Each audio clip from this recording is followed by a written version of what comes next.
www.samanda.com.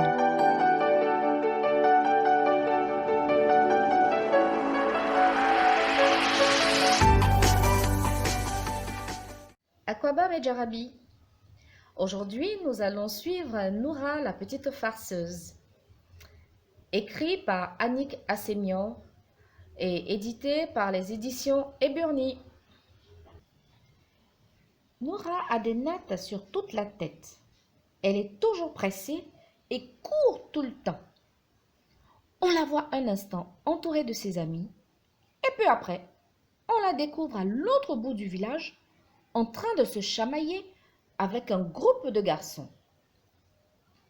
Elle tyrannise ses amis par ses bagarres incessantes et veut toujours avoir raison.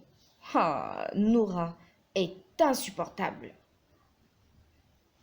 Quand elle va au puits, c'est avec les filles qu'elle a des histoires.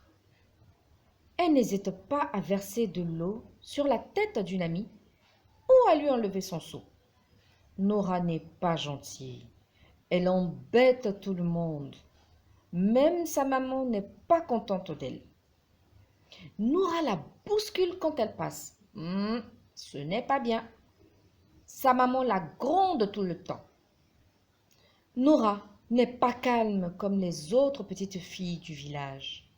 Et elle ne se corrige pas. Noura est farceuse. Depuis ce matin, on ne la voit plus. Tout le village s'inquiète. Sa maman pleure. Mais où est donc Noura? Personne ne la trouve. Dans le village, tout le monde la cherche. Et Noura, où est-elle? La nuit venue, Noura n'est toujours pas rentrée à la maison. Et sa maman pleure toujours. Au petit matin, tout le monde la cherche encore. Où peut-elle bien être? C'est alors que de grands cris éclatent près de la forêt. Des enfants courent dans tous les sens. Mais pourquoi ce vacarme?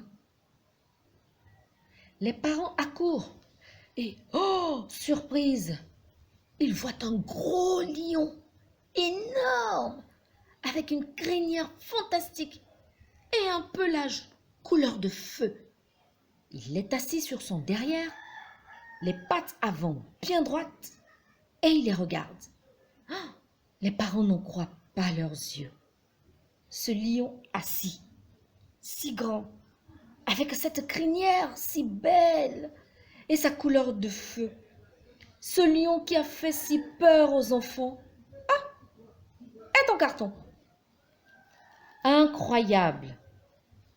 Pourquoi un lion en carton à l'entrée de la forêt? Qui a bien pu faire une chose pareille? Mais oui, la réponse elle est là, toute trouvée. Il n'y a pas de doute. Seule Noura, la petite farceuse, peut avoir réalisé cela. Mais où donc est-elle? Soudain, de nouveaux cris retentissent dans le village. Ce sont des cris de joie, des cris d'enfants heureux. Les parents comprennent vite et les rejoignent. Derrière une case, Noura est là, entourée de garçons et de filles. Ses nattes sautent au vent avec elle et tout le monde est gai. Noura est retrouvée. Noura danse. Elle donne un spectacle et tous les enfants du village sont assis par terre autour d'elle. Ils la regardent et Noura leur raconte des histoires. Quand elle parle d'un chat, son visage se transforme en tête de chat. Quand elle parle d'un lapin, ses oreilles deviennent des oreilles de lapin, grandes et droites de chaque côté de sa tête. Incroyable! Les enfants écoutent Noura avec beaucoup d'attention et la regardent avec admiration. Noura les étonne. Bientôt, on les voit tous ensemble, debout, à la queue leu-leu, derrière elle, pour faire le tour du village. Noura en fait trop. Personne ne résiste à sa bonne humeur et à ses fantaisies. Les parents regardent le spectacle et oublient de réprimander la petite farceuse de la forêt. Mais je ne vous ai pas dit. Cette histoire n'est pas vraie. Noura n'est pas insupportable. C'est un rêve. En vérité, Noura rêve tout le temps de la petite fille qu'elle pourrait être, mais qui ne lui ressemble pas du tout. Noura, dans la vie, est une petite fille solitaire, toujours assise quelque part, dans un endroit isolé, et elle rêve.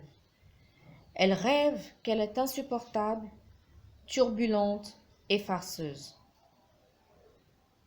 Dans la vie, elle est timide et toujours seule. Noura a peur des souris et tout le monde se moque d'elle. Noura se cache pour qu'on ne la voie pas, même quand elle va au puits. Elle a honte.